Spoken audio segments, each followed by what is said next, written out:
بسم اللہ الرحمن الرحیم۔ میں ہوں A S Ansari, justice retired مفتی اعظم ایشیا، محتمم اعلیٰ دارالعلوم کراچی جناب محمد تقی عثمانی صاحب کا یہ بیان سنیں، پھر میں کچھ تبصرہ دیتا ہوں، آپ یہ سنیے۔ زمانے کی تبدیلیوں سے مختلف افکار، مختلف نظریات، مختلف فرقے پیدا ہوتے رہے۔ ایک زمانے تک ان کا ڈنکا بجا، ایک زمانے تک ان کے افکار جو ہیں دنیا کے دلوں پر مسلط ہوئے، اور یہ سمجھ میں آتا تھا کہ بھائی دیکھو جتنی نئی نسل ہے وہ ساری ان کے پیچھے جا رہی ہے، سب ان کے پیچھے بھاگ رہے ہیں، اور اس واسطے علماء حق ہیں یا جو متقدمین کے نام لیوا ہیں، جو سلف صالحین کے پیروکار ہیں، ان کو کچھ اپنے اندر تبدیلی پیدا کرنی چاہیے تاکہ ان نئے افکار کا کچھ مقابلہ کر سکیں۔ اگر وہ حضرات امام احمد بن حنبل اور امام بخاری، انہوں نے اگر اس دباؤ میں آ کر اگر کوئی ادنا شوشہ بھی بدل دیا ہوتا تو آج دین اس صورت میں محفوظ نہ ہوتا۔ تو ہر دور میں ایسے لوگ پیدا ہوتے ہیں اور ان کا ڈنکا بجتا ہے، ان کے بارے میں کہا جاتا ہے بھائی بڑے مؤثر، ان کا کلام بڑا مؤثر ہے، لوگ ان کے پیچھے چل رہے ہیں، نوجوان نسل اس کی طرف جا رہی ہے، اس کے باتوں کے اندر بڑی تاثیر ہے۔ اس بات سے کبھی مرعوب نہ ہونا، یہ سارے نظریات، سارے افکار جو مان علیہ واصحابی کے خلاف ہے، سب مٹنے والے ہیں۔ ایک دن وہ بھی تاریخ کا حصہ بنیں گے جس طرح معتزلہ اور جہمیہ بن گئے۔ تو اس واسطے میں اس کتاب التوحید کو میں ایک سبق کے طور پر پڑھتا ہوں، سبق کے طور پر پڑھتا ہوں کہ دیکھو یہ سارے تھے، کہاں گئے؟ آج بھی ہمارے سامنے کیسے نظریات ہیں، کیسے افکار ہیں، کیسے لوگ آ رہے ہیں، نئی نئی باتیں کر رہے ہیں۔ بھائی اس میں بڑی جدت ہے، اس کے بیان میں بڑی جدت ہے، اس کے بیان میں بڑی تاثیر ہے، اس کی تحریر میں بڑی جان ہے۔ یہ لوگ جو ہیں وہ اس کے پیچھے چل رہے ہیں، ڈنکا بجا ہوا ہے۔ کن کے بعد؟ نو تعلیم یافتہ قوم جو ہے وہ ان کے پیچھے چل رہی ہے۔ تو میرے بھائیوں، جانے دو ان کے پیچھے، ہم تو اسی پر رہیں گے جو مان علیہ واصحابی کا پیغام ہے۔ یہ سب مٹ جائیں گے، سب فنا ہو جائیں گے اور تاریخ کا حصہ بنیں گے۔ ان کا کہنا یہ ہے کہ نئے نئے اسکالرز پیدا ہوتے جا رہے ہیں، نئے نئے اسکالرز، اشارہ ان کا ہے وہ غامدی صاحب کی طرف، محمد علی مرزا کی طرف، اور اسی طرح کے دوسرے نئے اسکالرز جو پیدا ہوتے جا رہے ہیں، اس طرف اشارہ ہے۔ کہتے ہیں کہ نئے نئے اسکالرز پیدا ہوتے جا رہے ہیں، نئے نئے فرقے بنتے جا رہے ہیں، نئی نسل ان کے پیچھے لگی ہوئی ہے، یعنی پڑھی لکھی نئی نسل جو ہے ان کے پیچھے لگی ہوئی ہے۔ لیکن ہم متقدمین سلف صالحین، یعنی پچھلے گزرے ہوئے لوگ جو ان کے نزدیک صالحین ہیں، ان کی بات ہے، متقدمین سلف صالحین کی دم سے چپکے رہیں گے، ان کو فالو کرتے رہیں گے۔ ہم اس راہ حق کو چھوڑنے والے نہیں۔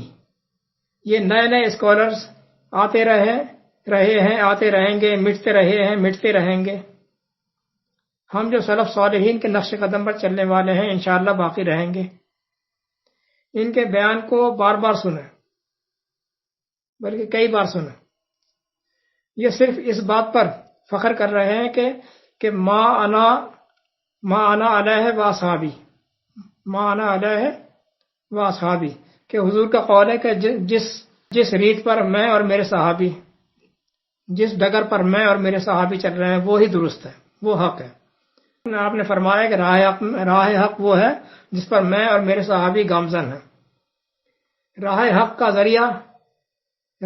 ذریعہ ان کے نزدیک، راہ حق کی کسوٹی انسان، یعنی آپ دوبارہ پڑھ لیں، سہ پڑھ لیں، ان کو سن لیں، ان کی روح سے راہ حق کی کسوٹی انسان ہے،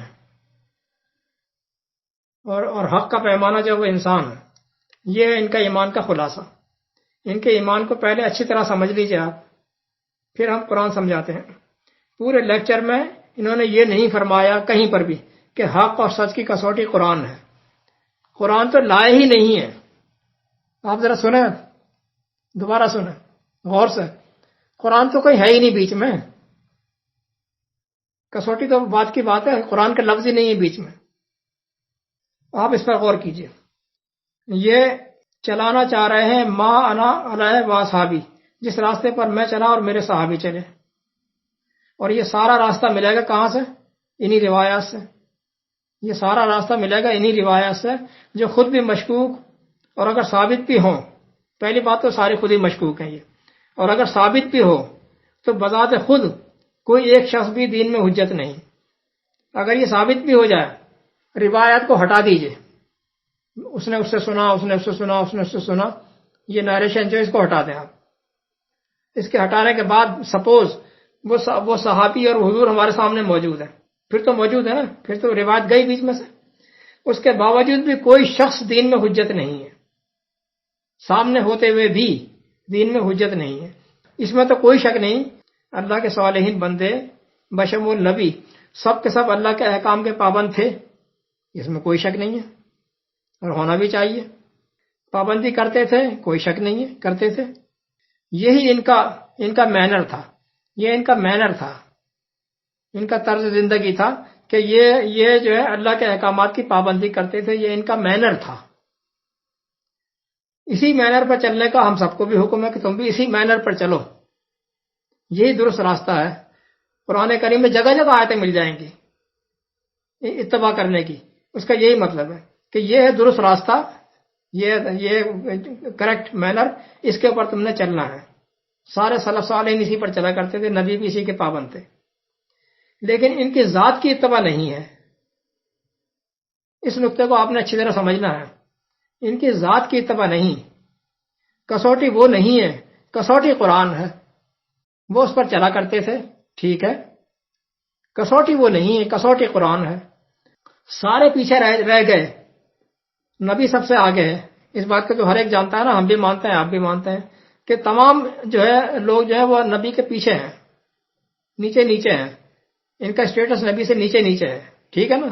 سب جانتے ہیں، ہم بھی جانتے ہیں، آپ بھی جانتے ہیں. لہذا نبی کے بارے میں قرآن کے اندر کیا کہا گیا ہے سنیے ذرا.